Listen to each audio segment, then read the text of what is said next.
Ayyaana shamaa kam jirtu hordoftoonniif kabajamtoonni chaanalii koo kun guyyaadha kana egaa waan baay'ee tokko isin fayyadaa isin gargaara jedheeti yaade gaaffii keessan irratti hundaa'uun isiniif qabadhee dhufeetiin jira jechuudha. Har'aan kana wanti isiniif agarsiisu bilbila keessanii fi GB tokko hanga GB lama iddoo firii ta'ee karaa itti argachuutii dandeessan isinitti agarsiisa jechuudha. Egaan bilbilli keessan kan guutee isin rakkisee akkasumas immoo vaayirasiin kan isin jeeqaatti jiru yoo jiraattanii furmaata isiniif ta'uutiin ni malata. Akkasumas immoo bilbila keessan slow yoo ta'e jechuudha. Slow yennaa jennu bilbila keessan ariitiin isaa kan hir'ise yoo ta'e salphaamatti ariitii bilbila keessanii akka inni daddafee wantoota fayyadamuutii barbaadan akka inni isiniif hojjetu karaa itti godhachuutii dandeessan salphaamaa karaa siistama gabaabaa isinitti agarsiisa jechuudha. Karaan ittiin ofii kiyyaa fayyadamee ofii kiyyaa sirriitti na gargaareen isinitti agarsiisa jechuudha hordoftoota. Kanaaf baay'ee tokkotti gammaddu hanga xumuraatti daawwadhaan isiniin jedha.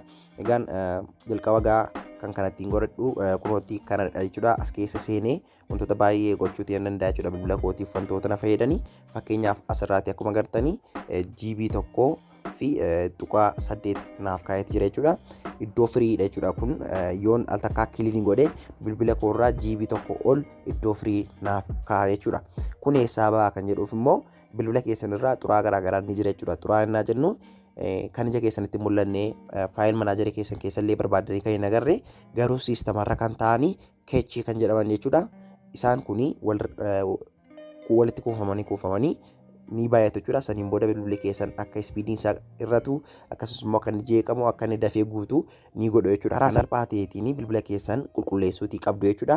Egaan bilbila keessan qulqulleessuudhaa fi appilikeeshinii kana qabaachuutii qabdu jechuudha. Aappiin kun waa hedduudhaaf isin gargaara jechuudha. Bilbila keessanii fi baay'ee faayidaa qaba jechuudha. Eessaa arganna kan jedhuuf immoo salphaadha jechuudha.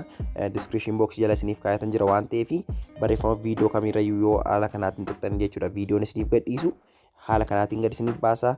Saniin booda iddoo kanarraatti argachuutii ni dandeessu jechuudha hordoftootiyya.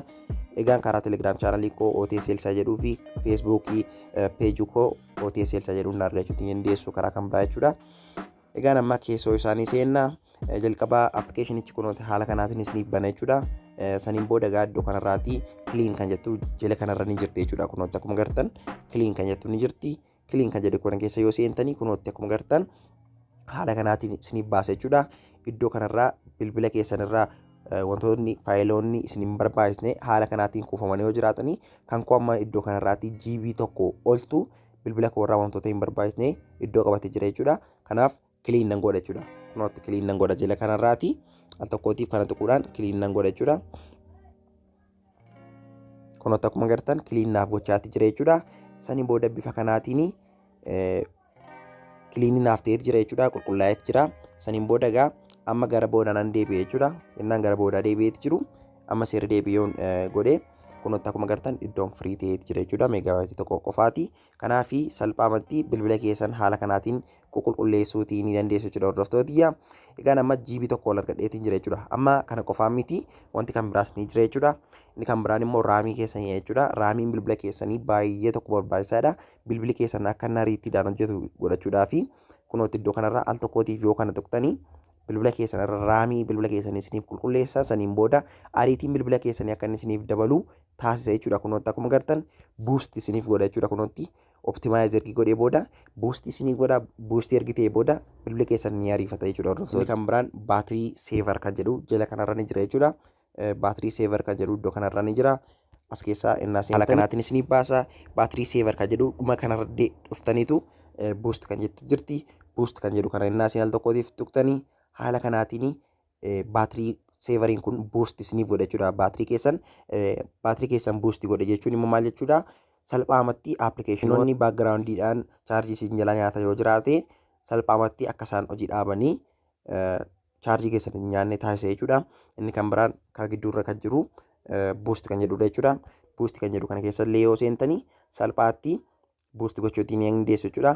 Ariitii appilikeeshinii keessanii dabaluutiin ni dandeessu. Appilikeeshiniin tokko tokko dafee isiniif banuuti dhiisuu ni mala waan ta'eef salphaamatti akka inni dafee isiniif hojjetu godhachuutiin ni dandeessu. Yeroo hundumaayyuu bilbila keessan akka inni irra caalaa ariifatu gochuudhaaf raamii kana al tokkootiif yoo tuqxan baay'ee tokko gaariidha.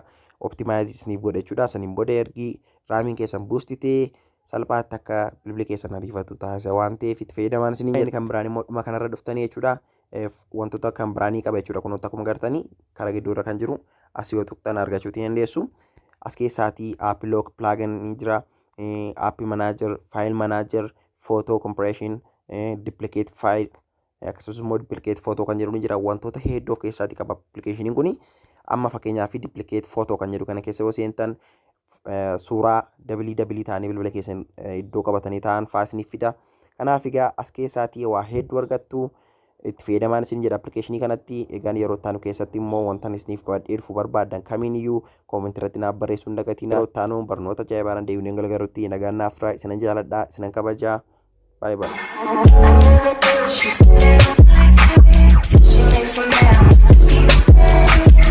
¿Cómo se llama?